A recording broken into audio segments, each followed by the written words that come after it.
जय हिंद दोस्तों, मैं विपिन। आज मैं आपको पढ़ाने जा रहा हूँ चैप्टर 2 का एक लॉन्ग क्वेश्चन जो बहुत ही बार पूछा जा रहा है, लगभग हर बार पूछा जा रहा है, या फिर हर बार नहीं तो कह सकते, तो फिर भी अल्टरनेट में बराबर पूछा जाने वाला एक क्वेश्चन है। क्वेश्चन का नाम है द्विबीजपत्री भ्रूण का निर्माण, जिसका हमने आपको बोर्ड पे सारे डायग्राम आपको मैंने पहले से ही बना के रखे हैं ताकि वीडियो ज़्यादा लंबी ना हो और आपको थोड़ा आसानी से समझ में आ जाए।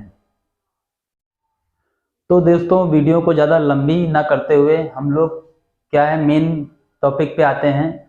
मेन टॉपिक हम समझाने से पहले हम आपको दिखाने की कोशिश करते हैं ताकि आपको पता चले ये क्वेश्चन कितनी बार पूछे जा रहे हैं, बराबर लगातार क्रम में पूछे जा रहे हैं। आप देख सकते हो ये क्या है, विद्या कीजी नोट है, जिसमें इसमें देखा जा रहा है कि बराबर ये 2015, 17, 19, 20 हर बार पूछा जा रहा है लगभग। तो बहुत ही इंपॉर्टेंट ये क्वेश्चन है। तो चलते हैं हम फिर बोर्ड की ओर। आप जैसा कि जानते हो ये पे लिखा हुआ है आवृत्त बीजी पौधे। आवृत्त बीजी पौधे, ठीक ना। जो आवृत्त बीजी पौधे होता है उनका जो मुख्य लक्षण होता है वो होता है कि पुष्प, इनमें पुष्प पाए जाते हैं। इनको पुष्पी पौधे भी बोलते हैं, एंजियोस्पर्मिक प्लांट बोलते हैं इनको। तो जो पुष्प इनमें पाए जाते हैं उनमें क्या होता है कि दो स्ट्रक्चर आपने देखे होंगे या पढ़े होंगे, दो स्ट्रक्चर पाए जाते हैं पुष्प में। एक पुमंग जो नर जननांग कहलाता है, पुमंग नामक एक अंग पाया जाता है, ये आपका पुमंग है, ठीक ना, जो क्या होता है एक नर जननांग है। और आपका जयांग नामक एक फूल में पाया जाता है एक स्ट्रक्चर, इसको जयांग बोलते हैं, जो क्या होता है वो फीमेल रिप्रोडक्टिव ऑर्गन होता है, यानी कि मादा जननांग होता है। तो जो पुमंग होता है, पुमंग के दो भाग होते हैं, आपने पढ़ा होगा, एक पराग कोश और दूसरा क्या होता है पुतंत्र। तो पराग कोश में क्या होता है, पराग कणों का निर्माण होता है। पराग कोश में क्या है, पराग कणों का निर्माण होता है। और जो जयांग के क्या होते हैं, जयांग के तीन भाग होते हैं, वर्तिकाग्र और आपका अंडाशय। अंडाशय में ही क्या होता है, अंड कोशिका का निर्माण होता है। अंडाशय में अंड कोशिका का निर्माण होता है। तो क्वेश्चन ये है कि क्वेश्चन में हमें बस ये बताना है कि द्विबीजपत्री पौधों में भ्रूण का निर्माण किस प्रकार होता है, या भ्रूण के निर्माण की प्रक्रिया क्या है। तो वो क्या है, निषेचन के पश्चात ही स्टार्ट होता है।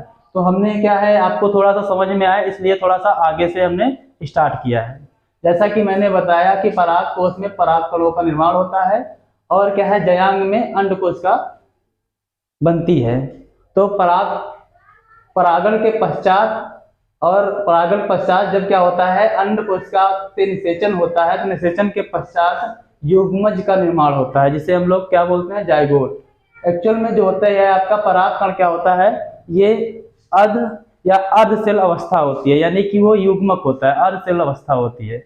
इनमें डीएनए की मात्रा आधी होती है, या डीएनए की संख्या, क्रोमोसोम की संख्या आधी होती है। और जो एक सेल भी होती है वो क्या होती है, अर्ध सेल होती है। जब ये दोनों कोशिकाएं आपस में फ्यूजन करती हैं या फर्टिलाइजेशन करती हैं, तो निषेचन के पश्चात क्या होता है, युग्मज का निर्माण होता है। युग्मज में क्या होता है, युग्मज में मैंने जैसा कि यहाँ पे कुछ लेटर कैपिटल में मैंने आपको लिख रखे हैं ताकि यहाँ पे ज्यादा घिचपिच ना हो और आपको आसानी से सारे शब्द आप आसानी से देख सके, ठीक है ना। तो यहाँ टीएस का मतलब मैंने ऊपर लिखा हुआ है ट्रांसवेयर डिवीजन, जिसका मतलब होता है अनप्रस्थ विभाजन, ठीक ना। जो अनप्रस्थ विभाजन है मैंने आपको दिखाई है, ये मान लीजिए एक कोशिका है, तो अनप्रस्थ विभाजन कैसा होता है, हमेशा इस टाइप से किया जाता है, एक ऊपर सेल बनती है, एक नीचे सेल बनती है। दूसरा और भी यहाँ विभाजन होते हैं जिसको क्या बोलते हैं, आपका यहाँ पे एलएस है, तो यहाँ पे इसका फुल नाम लिखा गया है लॉन्गिट्यूडनल डिवीजन, ठीक ना, जिसका मतलब हिंदी में होता है अनुदैर्ध्य विभाजन, ठीक ना। अनुदैर्ध्य विभाजन कैसा होता है, वो हमेशा खड़ा होता है, जैसा कि यहाँ पे दिखाया गया है, खड़ी कट मारी जाती है। अनुदैर्ध्य विभाजन में क्या होता है, सीधा कट होता है। उसके बाद में एक और विभाजन इसमें आने वाला है, वो अलग तरीके का है, शायद आपने सुना ना हो, तो सुन लीजिए क्या है, पेरिक्लिनर डिवीजन, ठीक ना। जो पेरिक्लिनर डिवीजन होता है उसकी हिंदी होती है परिणित विभाजन। तो परिणित विभाजन एक ऐसा विभाजन होता है जो कि ना तो वो कट होता है और ना ही वो खड़ा होता है, वो क्या होता है, पट ना खड़ा होकर वो आड़ा टेढ़ा होता है, इतना तिरछा, उसका कोई वो नहीं होता है कि वो वहाँ सीधा ही कट उसमें विभाजन होगा या पट विभाजन होगा। ठीक है, तो होप कि आपको ये चीजें समझ में आ गई होंगी। अब हम यहाँ से स्टार्ट करते हैं। ठीक ना, जाइगोट में क्या होता है, पहला एक टीएस यानी कि ट्रांसवेयर विभाजन होता है, जिससे क्या होती हैं, दो प्रकार की कोशिकाएं बनके तैयार होती हैं। जो ऊपर आपको बड़ी कोशिका दिख रही है, इसका नाम होता है बेसल सेल, या फिर इसको हम लोग क्या बोलते हैं, सस्पेंसर सेल भी बोलते हैं। हिंदी में इसको ऊपर मैंने लिख दिया है, आप आसानी से पढ़ सकते हैं, निलंबक कोशिका बोलते हैं हिंदी में। और जो नीचे वाली कोशिका होती है तो उसको हम लोग क्या बोलते हैं, उसको क्या बोला जाता है, एपिकल सेल। ठीक है ना, इसको क्या बोलते हैं, एपिकल सेल। और दूसरा नाम इसका क्या होता है, एम्ब्रियोनिक सेल, या फिर हिंदी में क्या बोलते हैं, भ्रूणी कोशिका। तो हम कह सकते हैं कि निषेचन के पश्चात जब जाइगोट का निर्माण होता है, जिसमें एक टीएस डिवीजन या ट्रांसवेयर डिवीजन के पश्चात दो कोश की भ्रूणी संरचना का निर्माण होता है, जिसमें जो ऊपर वाली सेल होती है उसको हम सस्पेंसर सेल बोलते हैं, और जो नीचे वाली सेल होती है उसको हम लोग एम्ब्रियोनिक सेल बोला जाता है। अब क्या है, मैंने यहाँ पे दो एरो दिखाए हैं क्योंकि इन दोनों में अलग अलग विभाजन होने वाले हैं। तो ऊपर जो सस्पेंसर सेल है उसमें एक टीएस विभाजन होता है, टीएस का मतलब आपका ट्रांसवेयर यानी कि बेड़ा ही विभाजन होगा। और जबकि क्या है, जो नीचे आपका एम्ब्रियोनिक सेल है, इसमें क्या होगा, एलएस विभाजन होगा। एलएस यानी कि लॉन्गिट्यूडिनल डिवीजन यानी कि खड़ा इसमें होगा। ठीक है ना, तो आप देख रहे हैं कि मैंने अलग कलर यूज किया है। तो ऊपर वाली कोशिका जो ब्लू कलर की दिख रही है, ये आपको मैंने दो पट विभाजन करके दो कोशिकाओं में मैंने आपको दिखाया है। और जो नीचे वाली कोशिका रेड कलर की आपको दिखाई दे रही है, उसको खड़ी कर करके दो कोशिकाओं में दिखाया गया है। तो आप देख रहे हो क्या है, ये चार कोश की स्टेट आपको दिखाई पड़ रही है। तो इस जो भी अब बनके तैयार होती है संरचना, तो इसको हम लोग क्या बोलते हैं, टी शेप प्री एम्ब्रियो, यानी कि ये क्या है, एक टाइप का प्रारंभिक एम्ब्रियो बनके तैयार हो जाता है। तो हम ये बोल सकते हैं, यहाँ से अपनी भाषा में लिख सकते हैं, हमें याद रखने या याद करने की कोई जरूरत नहीं है, हम अपने दिमाग में ही इस चीज को फिट कर लें और उसको लिख सकते हैं। ठीक ना, क्या लिख सकते हैं कि सस्पेंसर सेल में एक टीएस विभाजन से दो सस्पेंसर सेल का निर्माण होता है, जबकि क्या है, एम्ब्रियोनिक सेल में एक एलएस यानी कि लॉन्गिट्यूडिनल या अनुदैर्ध्य लिख सकते हो आप, अनुदैर्ध्य विभाजन से एक क्या होता है, दो एम्ब्रियोनिक सेल का निर्माण होता है। इस प्रकार जो बनी संरचना होती है उसको क्या बोलते हैं, टी शेप प्री एम्ब्रियो या फिर प्रारंभिक भ्रूण बोला जाता है, या प्रारंभिक भ्रूण कहते हैं। ठीक ना, अब क्या है, अब हम इसके आगे चलते हैं। तो इसके आगे जैसा कि मैंने आपको बेकायदे यहाँ पे दिखाया है कि ऊपर वाली जो अभी दो सस्पेंसर सेल से बनके आई हैं, यानी निलंबक सेल जो अभी विभाजित हुई हैं, इनमें क्या होगा, इनमें 2 से 4 टीएस विभाजन होंगे, 2 से 4 टीएस विभाजन होंगे, जिससे क्या बनती है, ये जो निलंबक है, निलंबन का निर्माण होता है। ठीक ना, ये क्या है, पूरा सस्पेंसर है। ये क्या होती है, 8 से 10 यानी 8 से 10 कोश की संरचना होती है। ठीक है ना, ये निलंबक है, निलंबन इसको बोलते हैं या फिर सस्पेंसर बोलते हैं, जैसे सस्पेंसर सेल से निर्माण हुआ है। तो इसमें क्या होते हैं, इसमें काफी सारी कोशिकाएं होती हैं, 8 से 10 कोशिकाएं होती हैं।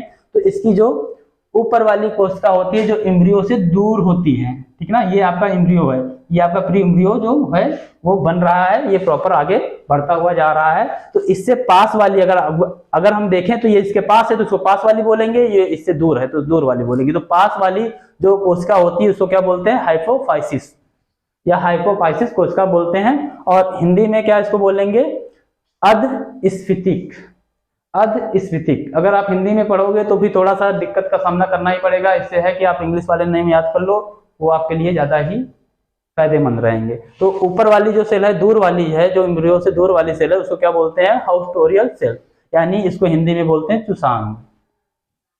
तो आपने जैसा बोला कि आप यहां से भी थ्योरी बना सकते हैं कि सस्पेंसर सेल में जो दो सस्पेंसर सेल होती है उनमें क्या होता है, 2 से 4 टीएस डिवीजन होते हैं, यानी कि आपके अनुप्रस्थ विभाजन के फलस्वरूप क्या होती है, 8 से 10 कोश की संरचना प्राप्त होती है, जिसको क्या बोला जाता है, जिसको सस्पेंसर या निलंबक बोला जाता है। और निलंबक में जो भ्रूण के पास कोशिका होती है उसको हम लोग क्या बोलते हैं, उसको हाइपोफाइसिस बोलते हैं, जो दूर होती है उसको हाउस्टोरियल सेल बोलते हैं। ठीक ना, अब क्या है, अब केवल निलंबक ही तो बढ़ेगा नहीं, साथ में इसमें भी विभाजन होगा। हालांकि हम एक साथ दोनों को डिस्क्राइब नहीं कर सकते, तो पहले मैंने उसको डिस्क्राइब किया है, अब मैं इसको डिस्क्राइब करने जा रहा हूं। तो क्या होता है, जो आपकी अभी आपने देखा है कि 2 कोश की एम्ब्रियो का निर्माण हुआ है, तो इसमें 2 कोशिकाएं हैं। तो इसमें क्या होता है, एक आपका एलएस विभाजन होता है, यानी कि लॉन्गिट्यूडिनल होता है, खड़ा ही होता है, और दूसरा क्या होता है, टीएस यानी कि इसमें एक LS होगा तो 2 से 4 बनी होंगी, फिर एक TS हुआ होगा तो 4 से 8 कोष की बनी होगी संरचना। तो इसमें 4 आगे आपको दिख रही है लेकिन पीछे वाली नहीं दिखाई पड़ रही है, ठीक है ना, पीछे वाली छिपी हुई है। तो ये क्या है, ये 8 सेल एम्ब्रियो है, यहाँ पे बेकायदे लिख दिया गया ये क्या है, 8 सेल एम्ब्रियो है। देखो सीधी सी बात है, मैं आपको दिखा रहा हूं कि एक LS है, दूसरा क्या है, एक और TS डिवीजन हुआ। तो LS में 2 कोशिकी है, 2 से 4 हो जाएंगी, फिर उसको एक बेड़ा डिवीजन होगा तो 4 से 8 बन जाएंगे। तो अब कोष ये क्या है, 8 कोष की एम्ब्रियो बनके तैयार हो गया है, ठीक है ना। इस एम्ब्रियो को हम लोग क्या बोलते हैं, ऑक्टेन स्टेट बोलते हैं, या फिर हिंदी में इसको क्या बोलते हैं, अष्टम अवस्था बोली जाती है, ठीक है ना। क्या बोली जाती है, अष्टम अवस्था बोली जाती है। अब जैसा कि मैंने आपको बोला है कि ये 4 कोशिकाएं हैं, ठीक है ना, 4 नहीं सॉरी 8, अभी क्या है 2 से 4 बनी थी, फिर एक और डिवीजन वो 8 बनी, ठीक है। तो क्या है, इसमें जो 4 कोशिकाएं, 4 आगे दिख रही, 4 पीछे, तो यानी कि ऊपर की जो 4 कोशिकाएं होंगी ये 2 और इसके पीछे वाली 2, ये क्या है, ये आपके निलंबक से जुड़ी हुई हैं, यानी कि आपके क्या है, सस्पेंसर से जुड़ी हुई हैं। तो सस्पेंसर के पास वाली कोशिकाएं कहलाएंगी, ये क्या कहलाएंगी, दूर वाली कोशिकाएं कहलाएंगी। तो सस्पेंसर के पास वाली जो कोशिकाएं होती हैं उसको हम लोग क्या बोलते हैं, हाइपोबेसल सेल, क्या बोलते हैं, हाइपोबेसल सेल। और जो सस्पेंसर से दूर वाली कोशिकाएं होती हैं उसको बोला जाता है एपीबेसल सेल। तो जो हाइपोबेसल सेल होती हैं इनसे क्या होता है, मूलांकुर या अधोबीजपत्र का निर्माण होता है। मूलांकुर यानी कि जड़ों का, आप अपने दिमाग में बता सकते हैं कि जड़ों का निर्माण होता है। जो इसके पास वाली कोशिकाएं होती हैं उनसे क्या होता है, जड़ों का निर्माण होता है। जो उससे दूर वाली कोशिकाएं होती हैं सस्पेंसर से, तो उसको क्या बोलते हैं, एपीबेसल सेल। और इससे क्या होता है, प्रांकुर या फिर बीज पत्र का निर्माण होता है। यानी कि जो भी बीज पत्र ऊपर निकलते हैं, जब आप बीज बोते हो तो उसमें आप देखते हो अंकुरण होता है, अंकुरण के बाद जड़ें नीचे जाती हैं और उसके बाद 2 पत्ते नुमा स्ट्रक्चर निकलता है, तो वो क्या कहलाते हैं, आपके बीज पत्र कहलाते हैं। तो इनसे क्या होता है, बीज पत्र का निर्माण होता है। तो अब क्या है, आपने यहां तक तो पढ़ ही लिया है कि मैंने बता दिया है कि ऊपर वाली जो भी सस्पेंसर सेल होती है उनमें 2 से 4 TS डिवीजन होने के पश्चात क्या होता है, 8 से 10 कोशिकीय संरचना का निर्माण होता है, जिसे सस्पेंसर बोलते हैं। फिर क्या है आपका, मैं कुछ तेजी से बोल रहा हूं क्योंकि वीडियो को ज्यादा लंबा बनाना नहीं चाहता हूं, ठीक है ना, तो आप समझिए। और जो नीचे वाली जो दो कोशिकाएं बनी थी उनमें क्या है, एक LS और एक TS डिवीजन हुआ। डिवीजन के पश्चात क्या होता है, 8 कोश की संरचना का निर्माण होता है, जिसको क्या बोलते हैं, ऑक्टेन स्टेट बोलते हैं। इसकी ऊपर वाली जो सस्पेंसर के पास कोशिकाएं होती हैं उनको हाइपोबेसलस बोला जाता है, जिससे मूलांकुर का निर्माण होता है। और जो दूर वाली कोशिकाएं होती हैं उनको एपीबेसल सेल बोला जाता है, जिससे क्या होता है, प्रांकुर का निर्माण होता है, ठीक है। अब हम क्या करते हैं, वीडियो को और आगे बढ़ाते हैं और इससे आगे बढ़ते हैं। देखो अब इसका क्या है, सस्पेंसर का निर्माण हो चुका है, तो इस वजह से हम ये स्ट्रक्चर ऊपर का कुछ नहीं बनाएंगे क्योंकि यहाँ पे स्पेस भी नहीं बचा हुआ है। और क्या है, मैंने इतना अच्छा लिखा हुआ है, मैं जो भी है आपको समझ में आए, इतना अच्छा मैंने लिखने की कोशिश की, अच्छे से अच्छा लिखने की कोशिश की है ताकि आपको समझ में आ जाए, ठीक ना। तो हम क्या करेंगे, इतने स्ट्रक्चर को आगे बढ़ाएंगे ऊपर वाला, बाकी आप जब आगे बनाना कॉपी में तो ऊपर वाले हिस्सा इतना बना देना, ठीक है ना। तो अब क्या है, जैसे ही मैंने आगे बढ़ाया तो यहाँ पे क्या है, आप देख लो पीएस का मतलब क्या है, पेरिक्लिनल डिवीजन। अब क्या होता है कि ये जो आपकी 8 सेल एम्ब्रियो यानी 8 कोश की एम्ब्रियो जो है, इसमें क्या होता है, पेरिक्लिनल डिवीजन होता है। अब सब कोश है 8 है तो एक पेरिक्लिनल डिवीजन होगा तो 8 से 16 कोशिकाएं बन जाएंगी। तो हमारा जो अगला स्ट्रक्चर प्राप्त होता है वो 16 सेल 16 सेल स्टेट प्राप्त होती है। फिर क्या होता है, फिर से इसमें क्या होता है, पेरिक्लिनल डिवीजन होता है। पेरिक्लिनल डिवीजन के फलस्वरूप क्या होती है, एक 32 सेल स्टेट प्राप्त होती है, जिसको क्या बोलते हैं, गोलाकार भ्रूण बोला जाता है, यानी ग्लोबुलर एम्ब्रियो बोला जाता है, ठीक है ना। अब जब ग्लोबुलर एम्ब्रियो बनकर तैयार हो गया तो इनमें क्या होता है, इनके दोनों तरफ, जैसा कि मैंने आगे बोला है कि अब क्या है, पेरिक्लिनल ही डिवीजन चलेगा। इसमें क्या है, पेरिक्लिनल डिवीजन में क्या होता है, इस एम्ब्रियो के दोनों ओर क्या होती है, आउटग्रोथ निकलने लगती है, यानी कि बीच में कहीं विभाजन नहीं होता लेकिन दोनों किनारों पे क्या होने लगता है, विभाजन होना स्टार्ट हो जाता है। जिससे क्या होता है, जब विभाजन होना स्टार्ट हो जाता है तो काफी सारे पेरिक्लिनल डिवीजन होते हैं और हमें क्या, जो एम्ब्रियो प्राप्त होता है वो कैसा प्राप्त होता है, हृदयाकार एम्ब्रियो प्राप्त होता है, जो बीज पत्र के रूप में आगे जब बीज का अंकुरण होता है तो बाहर निकल के नए पौधे का निर्माण करता है।